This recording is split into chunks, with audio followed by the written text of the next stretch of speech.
جب انسان کو یہ احساس ہو جائے کہ اس کا رب اس کے ساتھ کھڑا ہے تو پھر انسان کبھی بھی جو ہے وہ بزدلی نہیں دکھاتا۔ اس لیے مولا علی کرم اللہ تعالی وجہ الکریم فرماتے تھے، میدان کارزار میں جب میں اترتا ہوں تو مجھے یہ فکر نہیں ہوتی کہ موت میری طرف آ رہی ہے یا میں موت کی طرف جا رہا ہوں۔ اس پہلی جنگ میں نوجوان تھے سیدنا علی کرم اللہ تعالی وجہ الکریم، کوئی تجربہ نہیں تھا، پہلی دفعہ کسی جنگ میں شریک ہوئے۔ 70 ہلاک ہونے والوں میں سے 35 مولا علی کرم اللہ تعالی وجہ الکریم نے جہنم واصل کیے، یعنی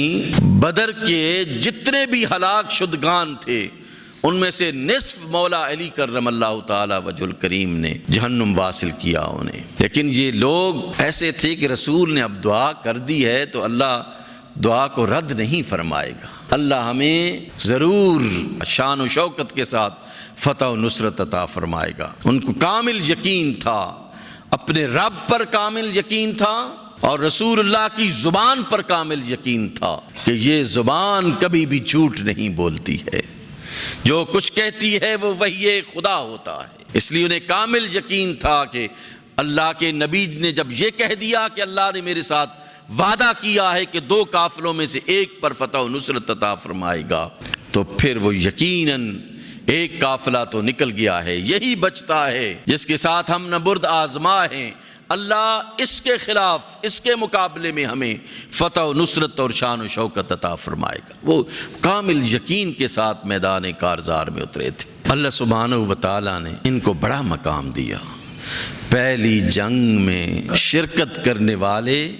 ایک خاص نام کے ساتھ تاریخ میں ان کو یاد کیا جاتا ہے، انہیں بدری صحابہ کہا جاتا ہے، یعنی جو جنگ بدر میں شریک ہوئے وہ بدری صحابہ کہلاتے ہیں، یعنی بدر میں شریک ہونے والے۔ رسول خدا صلی اللہ علیہ وآلہ وسلم نے انہیں فرمایا، بدر میں شریک ہونے والے غازیوں، اللہ نے تمہارے پچھلے تمام گناہوں کو معاف کر دیا ہے۔ صرف یہ نہیں، اللہ اکبر، اللہ کے رسول صلی اللہ علیہ وآلہ وسلم نے فرمایا کہ صرف یہ پچھلے گناہ نہیں بلکہ آئندہ بھی جو خطائیں تم سے سرزد ہوں گی اللہ انہیں بھی معاف فرما دے گا، یعنی تمہارے اگلے پچھلے سارے گناہ اللہ نے معاف فرما دیے صرف بدر میں شریک ہونے سے۔ پھر ان کو ایک اور اعزاز تھا کہ جب بھی یہ کسی احد میں، خیبر میں، جتنی بھی جنگیں اس کے بعد ہوئیں تو جب مال غنیمت تقسیم ہوتا تھا تو یہ جو بدری صحابی تھے باقیوں کو اس جنگ میں شریک ہونے کا صرف ایک حصہ ملتا تھا، اور ان بدری صحابیوں کو ایک حصہ بدر میں شریک ہونے کا اور ایک اس جنگ میں شریک ہونے کا ملتا، 2 حصے ملتے تھے۔ رسول خدا صلی اللہ علیہ وآلہ وسلم نے فیصلہ فرمایا تھا کہ تمہیں 2 حصے ملیں گے۔ اور پھر یہ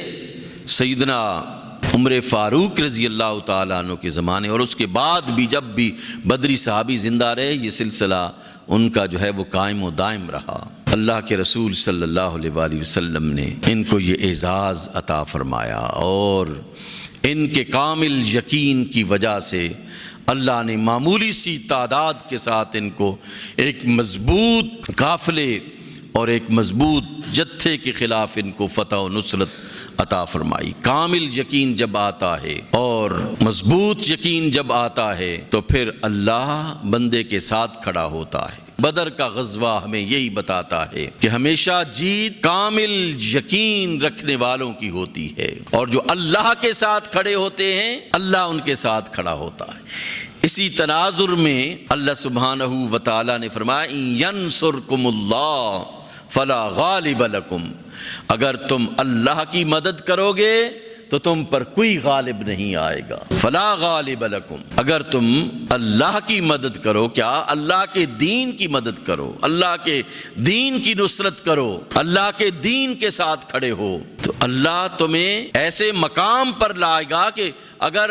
مال و متاع نہیں ہے، کچھ بھی نہیں ہے تمہارے پاس، پھر بھی تمہیں وہ بے عزت نہیں ہونے دے گا، تمہاری عزت کو برقرار رکھے گا، تم پر کوئی غالب نہیں آ سکتا۔ ان ینصرکم اللہ فلا غالب لکم، اگر تمہاری اللہ مدد کرے تو تم پر کوئی غالب نہیں آ سکتا۔ وَإِن يَخْذُلْكُمْ فَمَنْ ذَا الَّذِي يَنْصُرُكُمْ مِنْ بَعْدِهِ، اور اگر وہ تمہیں رسوا کرنا چاہے تو پھر دنیا کی ساری طاقتیں اکٹھی ہو کر تمہیں اگر عزت دینا چاہیں تو تب بھی نہیں دے سکتی۔ وَإِن يَخْذُلْكُمْ، اگر تمہیں وہ خجلت اور شرمندگی اور ذلت اور رسوائی دے دے، فَمَنْ ذَا الَّذِي يَنْصُرُكُم مِّن بَعْدِهِ، تو کون ہے اس کے بعد جو تمہاری مدد کر سکے گا۔ ہر دور میں یہ نقشہ رہا کہ اللہ نے جن لوگوں کی مدد کی اللہ نے انہیں فتح و نصرت عطا فرمائی، اور جن کو ذلیل و رسوا کیا پھر دنیا کی کوئی طاقت ان کو عزت نہیں عطا کر سکتی ہے۔ آج مسلمان ذلت و رسوائی کی بنیادی وجہ پر کھڑے ہیں کہ اللہ ان کی مدد سے اللہ نے ہاتھ اٹھا لیا ہے۔ آج وہ لوگ جن کے ساتھ اللہ کے رسول نے، قرآن نے، خود اللہ نے فرمایا تھا کہ ان کے ساتھ دوستی مت لگانا، ان کی دوستی کے ساتھ جو ہے وہ کھڑے ہیں، ان کے ساتھ کھڑے ہیں، اور اپنے ایک اسلامی بھائی ملک کے ساتھ جو ہے وہ نبرد آزما ہے۔ ان کی زمینیں، ان کی ٹیریٹریز ایک اسلامی ملک کے خلاف استعمال ہو رہی ہیں۔ ادھر آپ دیکھیں کہ یہ لوگ ہم نے جن پر احسانات کیے تھے وہ کس طرح ہمارے ساتھ جو ہے وہ نبرد آزما ہیں، کس طرح ہمیں کافر ڈکلیئر کر رہے ہیں۔ ہم نے ان کو پناہ دی، ہم نے ان کو سب کچھ دیا، لیکن بے وفائی کی حد ہوتی ہے کوئی۔ آج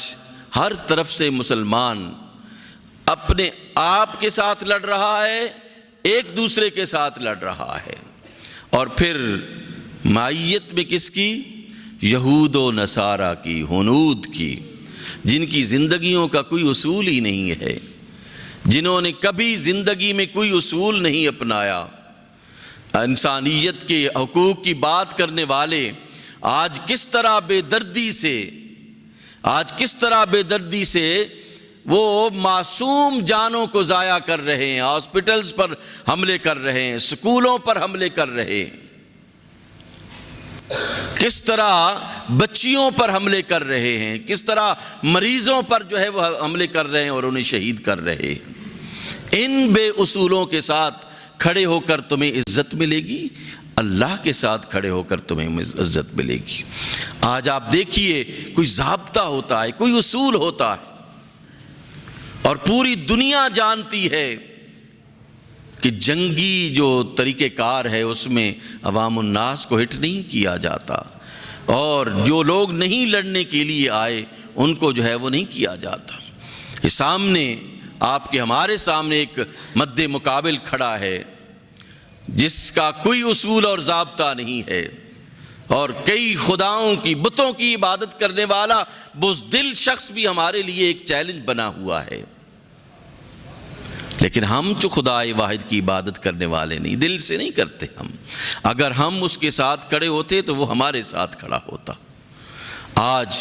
ہر طرف مسلمان ذلیل و رسوا ہے، اس کے وسائل اس کے خلاف استعمال ہو رہے ہیں، اس کی زمین اس کے خلاف استعمال ہو رہی ہے،